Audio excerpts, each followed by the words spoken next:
Ce matin à 11h30, le nouvel ambassadeur du GPRA auprès du Mali a présenté ses lettres de créance au chef de l'État, le président Modibo Keïta. Après avoir reçu les honneurs militaires qui lui ont été rendus par un détachement de l'armée malienne et la garde d'honneur du président, son excellence Bouzida a été introduit par M. Hussein Keïta, chef du protocole, dans le bureau présidentiel où l'attendait le chef de l'État, entouré de M. Jean-Marie Koné, ministre d'État chargé de la justice, Barema Bokoum, ministre des Affaires étrangères, ainsi que les collaborateurs immédiats du président, son chef de cabinet Mamadou Makalou, Mamadou Talla, son conseiller technique pour les affaires étrangères et la presse, ainsi que le lieutenant Wologem, son aide de camp, qui avait auparavant reçu l'ambassadeur à sa descente de voiture. S'adressant au chef de l'État, l'ambassadeur du GPRA a déclaré: Monsieur le Président et frères de lutte, en présentant à votre Excellence les lettres de créance par lesquelles le gouvernement provisoire de la République algérienne m'accrédite en qualité de chef de la mission diplomatique algérienne auprès de la République du Mali, qu'il me soit permis de remplir tout d'abord la plus agréable mission qui m'ait été confiée en apportant à votre Excellence, à votre peuple, à votre parti et à votre gouvernement le salut fraternel de l'Algérie combattante. Je vous transmets également, Monsieur le Président, nos sentiments de fraternelle gratitude pour l'aide constante et précieuse que votre parti et votre gouvernement, sous votre direction éclairée, ont apportée à la révolution algérienne. Le peuple algérien n'oubliera jamais que les colonialistes ont fait éclater la Fédération du Mali, qui constituait une des étapes importantes vers l'unité africaine et dont nous avions salué la naissance à cause de vos positions courageuses face à la guerre d'Algérie. C'est ainsi d'ailleurs qu'immédiatement après, vous aviez concrétisé ces positions par la reconnaissance des jurés du gouvernement provisoire de la République algérienne. Le peuple algérien se souviendra également de l'appui constant que, depuis l'accession de votre pays à l'indépendance, vous lui avez apporté sur tous les plans. Qu'il me soit permis également, Monsieur le Président, de vous exprimer ma vive gratitude pour le statut privilégié que vous avez bien voulu m'accorder et qui, au-delà de ma personne, constitue un hommage fraternel rendu au peuple algérien. Comment s'étonner, Monsieur le Président, de l'existence de liens si affectueux et si fraternels entre nos deux peuples?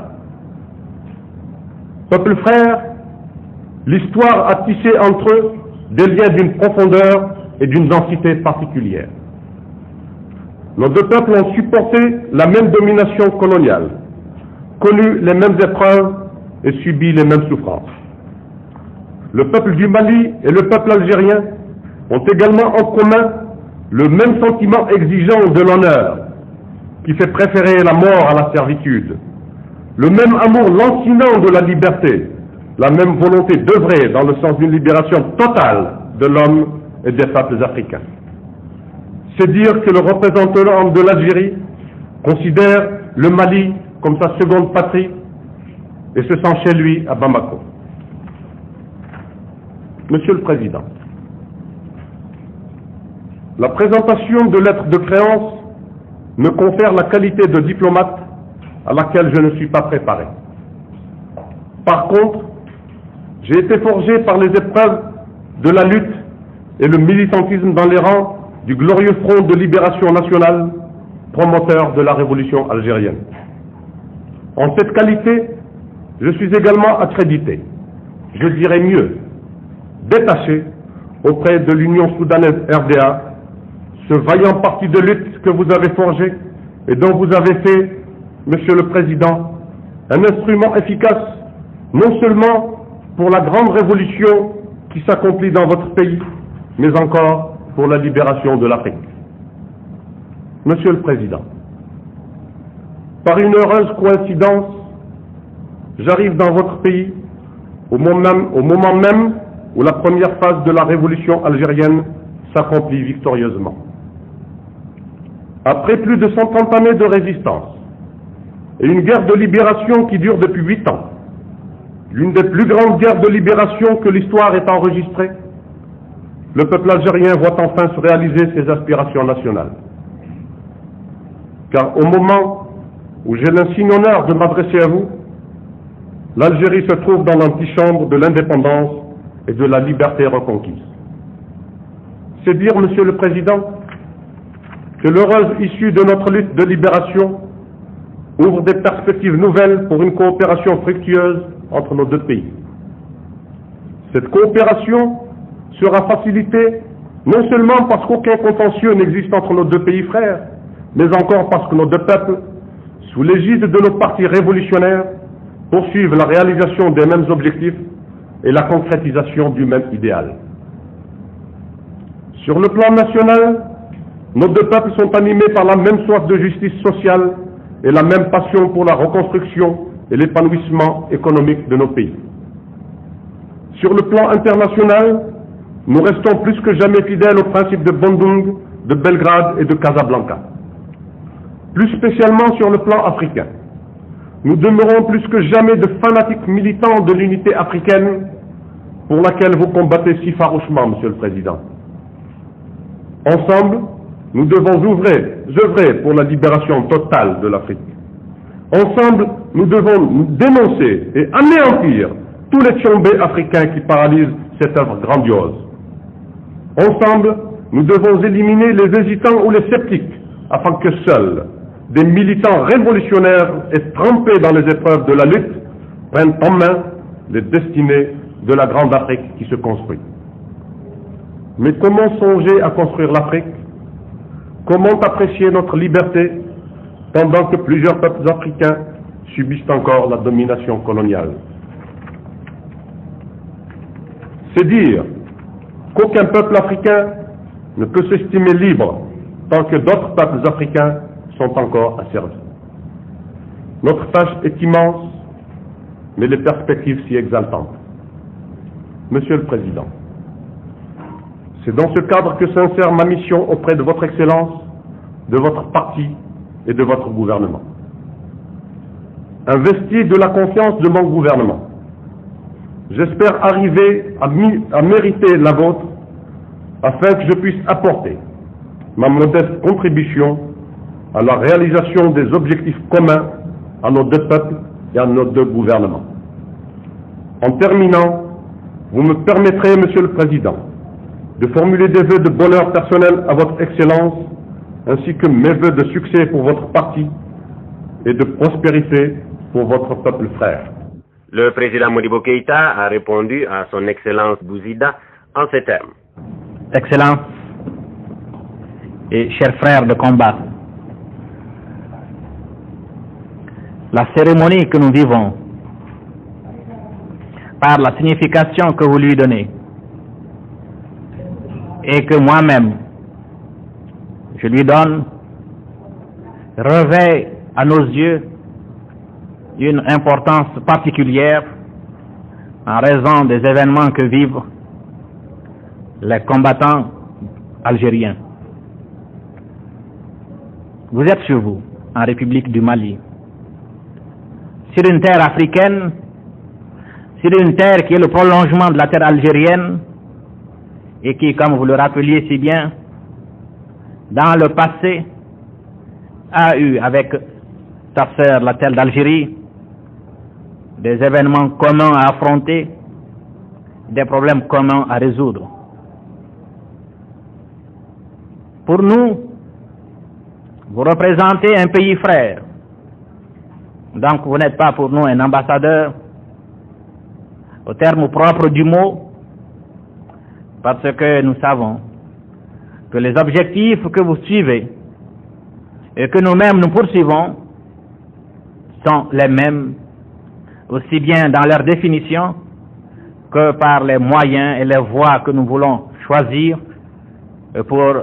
les atteindre. Vous avez évoqué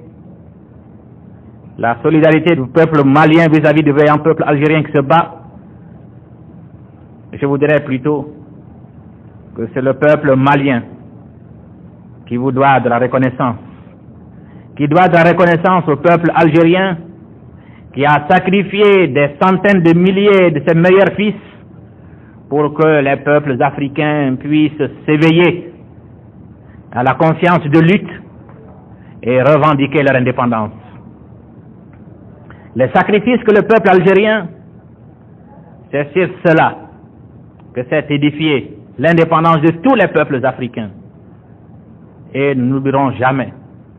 que malgré les épreuves difficiles que connaissait votre peuple, nos amis du FLN et du gouvernement provisoire de la République algérienne n'ont pas manqué d'apporter au peuple du Mali, au lendemain des événements douloureux que vous avez évoqués tout à l'heure, une solidarité agissante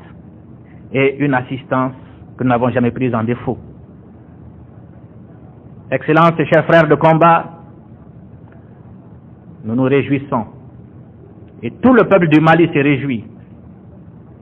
de la fin prochaine des hostilités, afin qu'ayant été l'artisan de l'éveil de conscience des peuples africains pour leur libération, vous soyez à côté, un peuple indépendant, souverain, un facteur déterminant dans la poursuite de la décolonisation de nos institutions, afin que l'Afrique, libérée définitivement de toutes les séquelles de la domination coloniale, débarrassée de tous les complexes créés en nous par le système inique de la domination étrangère, nous puissions retrouver nos patries, construire une Afrique vraiment libre et qui devra s'acheminer, si elle veut survivre dans un monde perturbé, troublé, si elle veut survivre, dis-je, et réaliser son unité. Nous savons que dans cette œuvre difficile mais grandiose de décolonisation totale et de la réalisation de l'unité africaine, nous trouverons en vous, dans nos frères algériens, des militants aguerris par 8 ans de dures épreuves et qui sauront être pour nous, comme ils l'ont été pour notre prise de conscience, les meilleurs guides dans la nouvelle tâche qui nous appelle dans une Afrique libérée. L'Union soudanaise RDA a beaucoup à apprendre avec le FLN et le gouvernement du Mali. Ne se fera aucun scrupule de profiter au maximum de l'expérience que vos dirigeants, le gouvernement provisoire de la République algérienne, ont pu acquérir dans 8 ans de lutte pénible et difficile. Frères de combat, nous aimerions, et nous sommes convaincus que vous nous comprendrez, que vous vous considériez ici, non pas comme un ambassadeur, mais comme un frère de lutte, comme un Malien, apportant sa modeste contribution à l'effort de construction nationale dans lequel se trouve tout engagé le peuple du Mali. Nous vous souhaitons la bienvenue et je puis vous assurer non seulement de la solidarité du peuple malien, mais de la respectueuse amitié de tous les Maliens et de toutes les Maliennes. Tranchant avec les autres cérémonies diplomatiques de ce genre, celle-ci s'est terminée par un moment plein d'émotion. Monsieur le Président, je vous demande la permission et mon excuse, car je tenais à vous dire que je suis chargé d'une autre mission de reconnaissance du peuple algérien, de son président et de l'armée de libération nationale. Puis, sortant de sa serviette, un fanion aux couleurs nationales algériennes, frangé d'or, fanion sur lequel était écrit en lettres d'or « Hommage de l'Algérie au frère Modibo Keïta » et un poignard, son Excellence Bouzida a poursuivi. En témoignage de notre gratitude pour votre contribution à la lutte du peuple algérien, nous avons tenu, le peuple algérien et son gouvernement, son expression de lutte qu'est l'armée de libération nationale, à vous offrir ce qui est le plus cher au cœur de tous les Algériens, ce pourquoi luttent les Algériens depuis plus de 130 ans, ce pourquoi plus d'1 million d'Algériens sont morts. J'ai tenu, Monsieur le Président, à vous offrir donc ce bien le plus précieux pour le cœur d'un Algérien. C'est pourquoi nous luttons pour qu'il flotte de nouveau à Alger, encore une fois, en témoignage de vive gratitude pour votre contribution personnelle et la contribution de votre parti et de votre gouvernement à la lutte du peuple algérien. Vous me permettrez également, Monsieur le Président, d'offrir à votre Excellence ce symbole de la lutte de l'armée de libération nationale, également en témoignage de notre armée pour votre fraternelle solidarité. Étreint par une émotion difficilement contenue, le président Modibo Keïta a déclaré: Chers frères, ces cadeaux pour moi et pour le peuple du Mali sont les plus beaux et les plus précieux que nous ayons jamais reçus, parce qu'ils sont le témoignage de la confiance et de l'amitié d'un peuple que nous apprécions très hautement pour son apport dans la libération de notre continent. Et permettez-moi donc, au nom de notre parti et du peuple entier, de vous demander de transmettre au gouvernement provisoire de la République algérienne et au Front de libération nationale nos remerciements les plus émus. Cette cérémonie, à laquelle ont assisté les représentants de la presse internationale, prit fin par un entretien fraternel entre le président Modibo Keïta et son Excellence Bouzida. Le peuple malien, les militants de l'Union soudanaise RDA, enregistrent cet hommage rendu à un de leurs avec fierté.